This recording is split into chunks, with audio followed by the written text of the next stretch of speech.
Self-reported attribution is a marketing measurement that involves asking buyers how they heard about you on a high intent form on your website. This is usually in the form of literally a field saying, "How did you hear about us?" That's open text. And you can use this attribution method to understand the channels and touch points that created demand for your business, including those that your attribution software might not see. They're dark. And it's a really great data point because you're hearing exactly what the buyer is telling you rather than what the software attribution identifies. So, in terms of qualitative data and customer research and buyer research, it's really, really useful.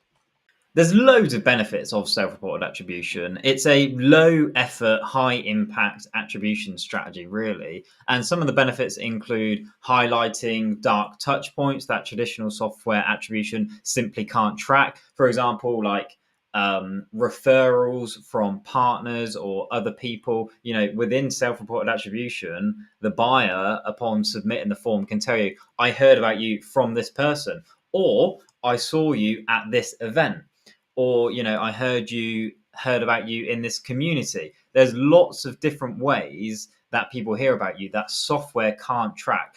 In those instances, they might have then gone to Google and searched for your brand name, clicked on your website, and then submitted the form. Software attribution is going to tell you that they found you through organic search in that case. But actually, what created that demand for them to go and do it was not organic search. It was somewhere else. And self-reported attribution gives you that data.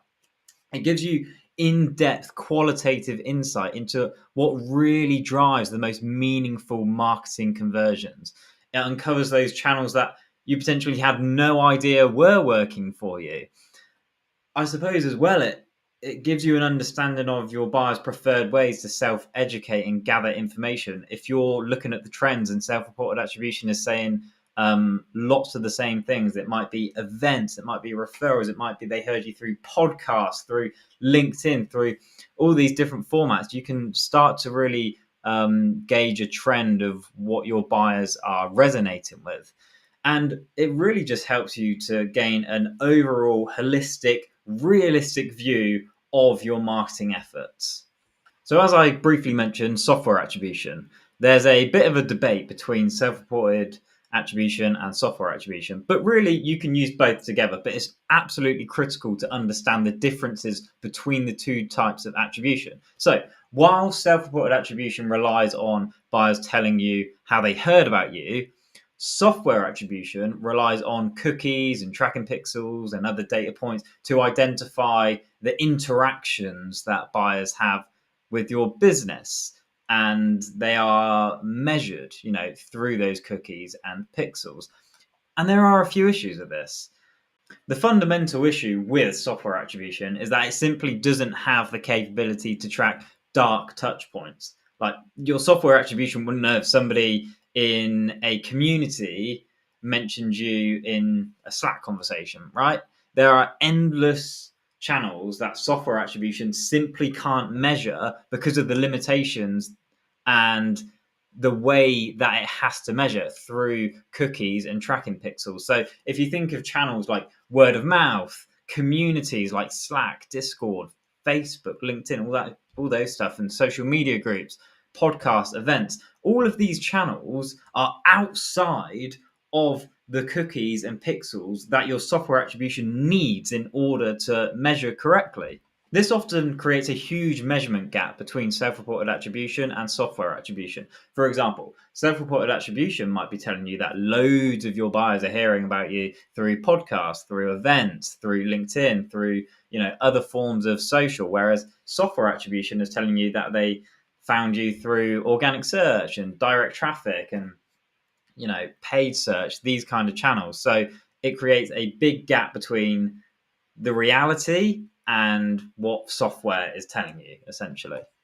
The thing is with software attribution is it just encourages measurability over actual performance, because simply measuring attribution using software alone will naturally encourage you to focus on and implement those tactics that you can only measure using software, like posting links on social media, because software attribution can then see, oh, I've got a UTM on that link, so I can then track that when they come back to our website.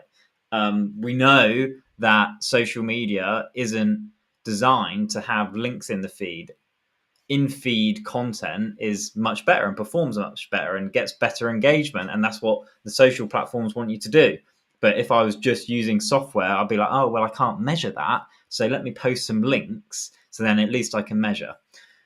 Gated content is another kind of symptom of software attribution, because using gated content basically means you're trying to capture details as soon as possible in a buyer journey, so that you can then measure campaign results and attribute a load of things then to that person. Again, we know the downfalls of gated content. It's not how buyers want to buy. It's often filled with loads of leads that are never going to buy from you. And there's a lot of drawbacks on that. And essentially, you start focusing on distributing content only in the places that software attribution can measure, like on your website, to then be distributed on search, because obviously if somebody comes back to your website, you can then track their cookies if they accept. And email, again, the same. Like if they interact with your email, you can track that.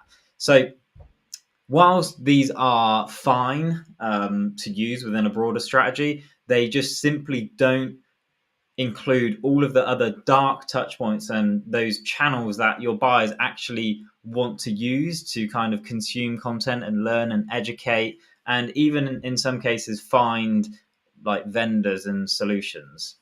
With all that said, software attribution is still effective and it is still a good thing to implement. It's still tracking the source that the buyer used to get to your website in the end. So, it's a great way to identify the channels that buyers use when they're looking to purchase a solution, such as, organic search, paid search, referrals from like review sites like G2, and that kind of thing. So you're understanding actually how they got to you after that initial demand was created. So, once you've actually captured the initial conversion, software attribution can be great to track, future interactions on your website and other marketing campaigns and emails you might send with them. So it's absolutely still applicable, but just understand how it's being used and what it's truly measuring, which isn't how this person first heard about you and how the demand was initially created,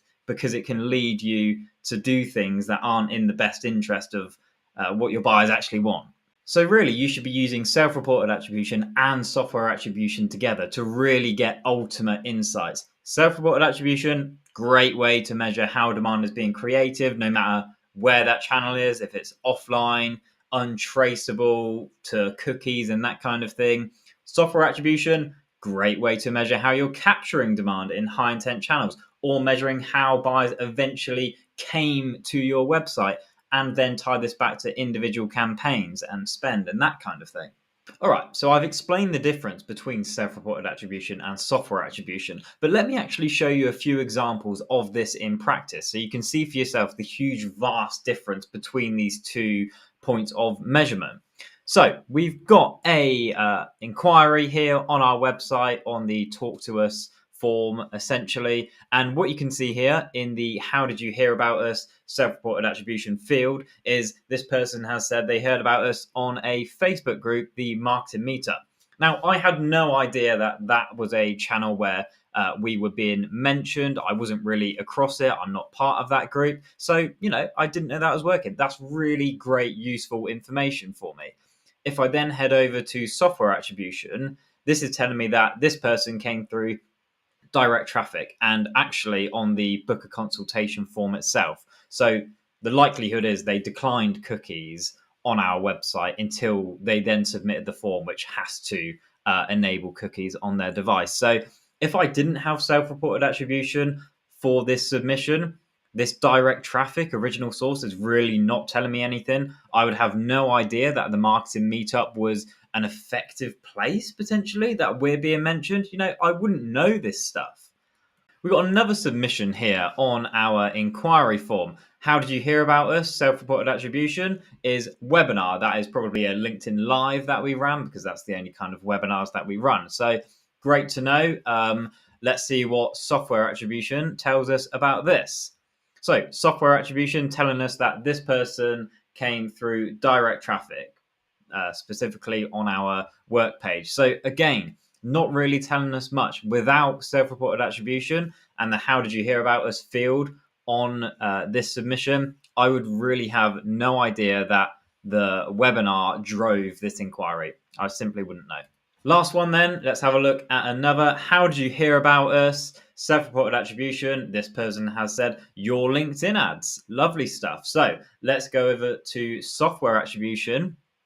And this tells us that they heard about us through referrals, specifically on the HubSpot partner directory. That is the ecosystem. So this is a really interesting one because these are actually two really useful data points. So it's not just showing that software attribution is totally ineffective and unnecessary, because whilst it's great to know that our LinkedIn ads was creating demand, it built that affinity and that connection with this person.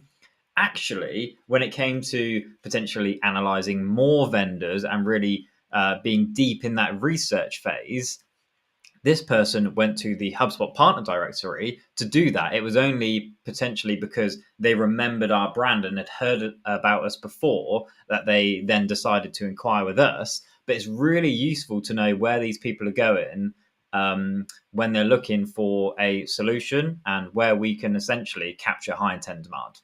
All right, so some best practices for self-reported attribution. Number one, open text field. So actually use an open text box, not even an open text field, basically to encourage long answers, encourage lots of content, encourage people to put thought into that box and give you more than just, one or two words. Keep it open text. Don't use a drop down, because that just forces people and pigeonholes them into an answer that might not even be true and just doesn't give you reliable data. So keep it open text. That way you'll get incredible insights, lots of detail that you can then use to inform your marketing strategy.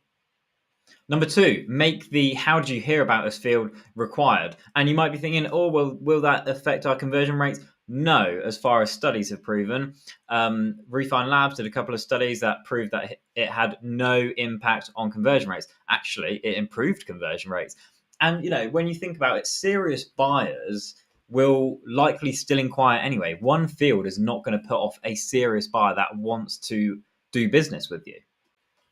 Next is to only have this how did you hear about us field on high intent forms. You don't want to muddy that self-reported attribution data with low intent form fills on ebooks, on guides, on webinars and that kind of thing. Here, you're wanting to analyze what really drives those high intent people, those people that are really likely to buy from you and become customers. What drives them to come to your website and submit that form? So the last point is to help yourself out with reporting and automate those free text answers into some core groups. For example, if somebody writes in your how did you hear about us field, LinkedIn, TikTok, Instagram, you can then group those into a drop-down select self-reported attribution property and group them under social. If somebody says they heard about you on like Bing or Google, group them into search. Events are the same. If they heard about you at, trade show X, trade show Y, group them into events. So then you can do some really clever reporting and actually analyze this in a quantitative way, whilst also having the qualitative answers from self-reported attribution.